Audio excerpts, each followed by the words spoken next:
नमस्कार मित्रों, आपका हमारे YouTube चैनल में बहुत बहुत स्वागत है।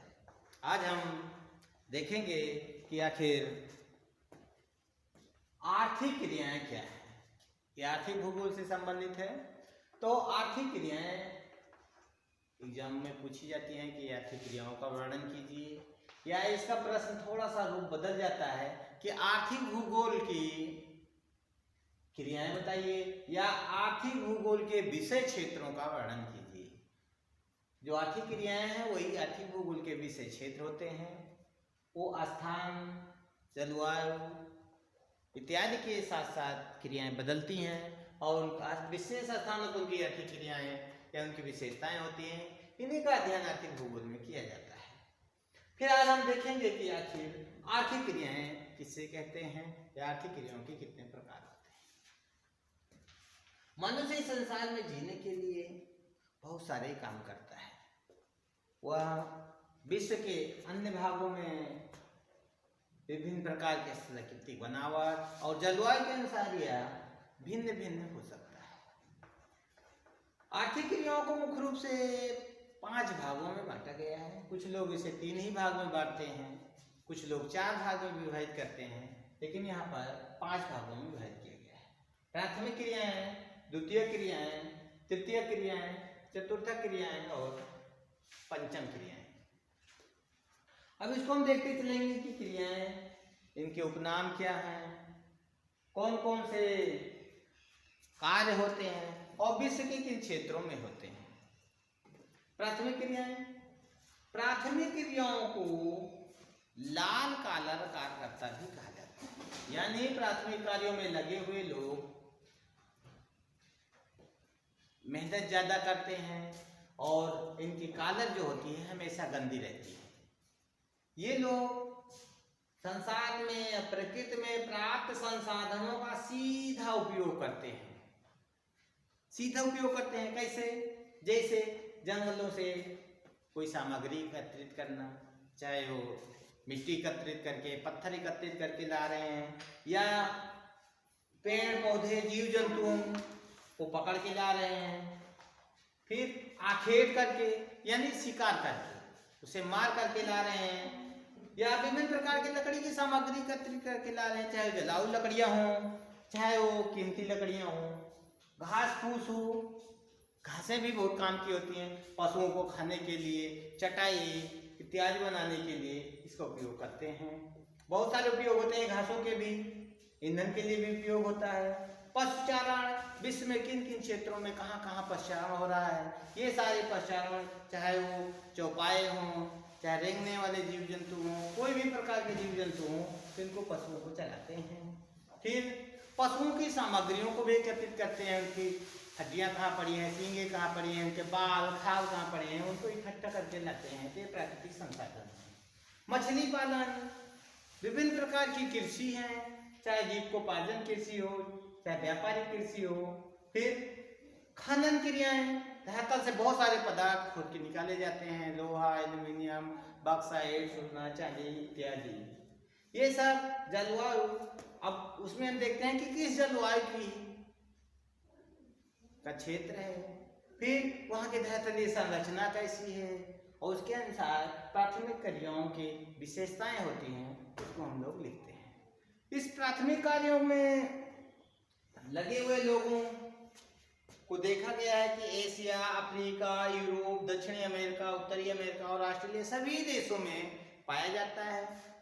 लेकिन ये जलवायु के अनुसार इनका व्यवहार, इनकी प्रजातियां, जैसे पशुपालन कर रहे हैं तो गर्म क्षेत्रों के पशुपालन दूसरी तरह से होता है और ठंडे क्षेत्रों के पशुपालन दूसरी तरह होता है। पर्वतीय क्षेत्रों का पशुपालन दूसरे ढंग से होगा और मैदानी क्षेत्रों का दूसरे ढंग से होगा। तो जलवायु के अनुसार केवल बदलता रहता है। द्वितीय क्रियाएं वह क्रियाएं होती हैं, द्वितीय क्रियाओं को नीली कॉलर कार्यकर्ता भी कहा जाता है। यानी द्वितीय क्रियाओं में इन लोगों के जो कॉलर होते हैं, कपड़े होते हैं, थोड़ा कम गंदे होते हैं प्राथमिक कार्यों की अपेक्षा। ये लोग भी प्राकृतिक संसाधनों का उपयोग करते हैं, लेकिन प्रत्यक्ष रूप से नहीं, अप्रत्यक्ष रूप से करते हैं।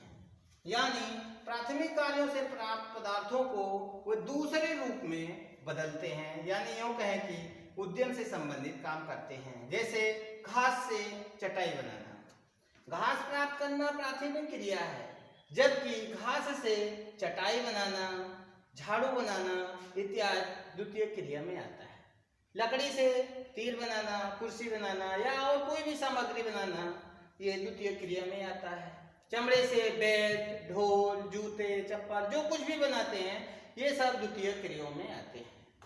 ऐसे ही लोहे से, एल्युमिनियम से, सोने से, चांदी से इत्यादि से बहुत सारे पदार्थ हम लोग बनाते हैं। लोहे से साइकिल, गाड़ी, मोटर बनाते हैं, सोने के आभूषण बनाते हैं। इसी प्रकार चावल से, धान से चावल बनाना, चावल से भी और बहुत सारी सामग्री बनती है। आटे से भी बिस्किट और डबल रोटी इत्यादि बनता है। दूध से पनीर इत्यादि बनाना ये सब द्वितीय क्रियाएं हैं। ये द्वितीय क्रियाएं भी संपूर्ण विश्व में, जिसमें एशिया, अफ्रीका, यूरोप, दक्षिणी अमेरिका, उत्तरी अमेरिका, ऑस्ट्रेलिया के भागों में देखने को मिलता है। अब देखते हैं कि आखिर तृतीय क्रियाएं क्या होती हैं। तृतीय क्रियाओं को गुलाबी कॉलर कार्यकर्ता भी कहा जाता है, यानी कि प्राथमिक कार्यों के कपड़े ज्यादा गंदे होते हैं, द्वितीय के कम होते हैं और तृतीय के उससे भी कम गंदे होते हैं, यानी इनके गुलाबी कॉलर कहा जाता है। ये लोग सेवा क्षेत्र से संबंधित होते हैं। सेवा क्षेत्र में चाहे परिवहन से संबंधित हो, जैसे यातायात मतलब सामान को एक स्थान से दूसरे स्थान पर ले जाना, चाहे वो हवाई जहाज के माध्यम से, हेलीकॉप्टर के माध्यम से, पक्षियों के माध्यम से, किसी भी माध्यम से ले जाते हैं। यदि वायु मार्ग का उपयोग कर रहे हैं तो वायु यातायात कहलाता है। जल यातायात चाहे वो झील में हो, समुद्रों में हो, नदियों में हो, यदि परिवहन हो रहा है, सामान एक स्थान से दूसरे स्थान ले जाया जा रहा है तो उसे जल यातायात कहते हैं। थल यातायात सड़क के माध्यम से या बिना सड़क के माध्यम से स्थल भाग पे यदि चल रहा है, चाहे पशुओं के माध्यम से, चाहे गाड़ी मोटर के माध्यम से, या कोई व्यक्ति खुद ही ले जा रहा है तो वो थल यातायात में आता है। संचार मतलब एक चीज को दूसरी जगह तक पहुंचाना, एक बात को दूसरी जगह तक पहुंचाना, संदेश पहुंचाना संचार कहलाता है। चाहे वो तार के माध्यम से हो, केबल के माध्यम से या बेतार के माध्यम से, यानी सैटेलाइट, रिमोट सेंसिंग इत्यादि के सहायता से। व्यापार चाहे वो प्रत्यक्ष रूप से व्यापार हो रहा हो या भविष्य के निगाह से देखते हुए अप्रत्यक्ष रूप से हो रहा हो। तृतीय सेवाओं में भी स्वास्थ्य से संबंधित कार्य, शिक्षा से संबंधित कार्य, शासन प्रशासन से संबंधित कार्य भी होते हैं। सूचनाएं पहुंचती हैं, सामान पहुंचाए जाते हैं, यानी ये परिवहन से संबंधित, आदान प्रदान से संबंधित कार्य होते हैं तो उसे तृतीय क्रिया कहा जाता है। ये भी पूरे विश्व में चल रहा है। चतुर्थ क्रियाओं में उन लोगों को शामिल किया जाता है जो ना तो उत्पादन का काम करते हैं, ना रूप बदलने का काम करते हैं, ना परिवहन का काम करते हैं, बल्कि उन लोगों को शामिल किया जाता है जो किसी व्यवस्था को बनाए रखने में, सुचारू रूप से चलाने में सहयोग प्रदान कर रहे हैं। जैसे शिक्षण कार्य न तो तृतीय कार्य में आता है, न द्वितीय में, न प्राथमिक में। ये लोग लोगों को शिक्षा देते हैं, जागरूक करते हैं, मानसिक रूप से विकसित करते हैं। नेतागिरी ये भी व्यवस्था को चलाने में सहयोग करता है। प्रबंधन कोई भी काम बिना नियम, कानून और व्यवस्था के नहीं चलता है, तो ये प्रबंधन के काम में लगे हुए लोगों को भी चतुर्थ कार्य में शामिल किया जाता है। शिक्षक, लेखक, कलाकार, संगीतकार इन सबको भी इसके अंतर्गत शामिल किया जाता है। ये लोग लोगों का मनोरंजन, ज्ञानवर्धन इत्यादि कार्यों में लगे हुए होते हैं। पंचम कार्यों को उन लोगों को शामिल किया जाता है जो लोग अद्वितीय काम करते हैं, यानी हर किसी के बस की बात नहीं होती है। यहाँ तो कोई भी चॉइस कर सकता है कि हम प्राथमिक कार्य करेंगे, द्वितीय, तृतीय करेंगे, लेकिन यहाँ इसको चॉइस वो नहीं कर सकता है। इसमें अद्वितीय काम होते हैं, जैसे वैज्ञानिक बन गया, उच्च लेवल का बहुत बड़ी बड़ी कंपनियों के प्रबंधक बन गए, शासक हो गया, जैसे प्रधानमंत्री, मंत्री, राष्ट्रपति, उपराष्ट्रपति इत्यादि बन जाते हैं।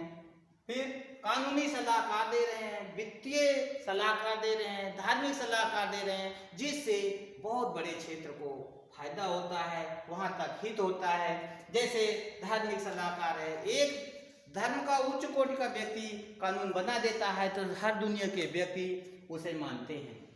इसी तरह वित्तीय सलाहकार भी जो जो नई नई योजनाएं बनाते हैं, पूरे विश्व लेवल पे काम करती हैं, तो इन्हें पंचम क्रियाओं के अंतर्गत शामिल किया जाता है। इन्हें स्वर्ण कालर भी कहा जाता है।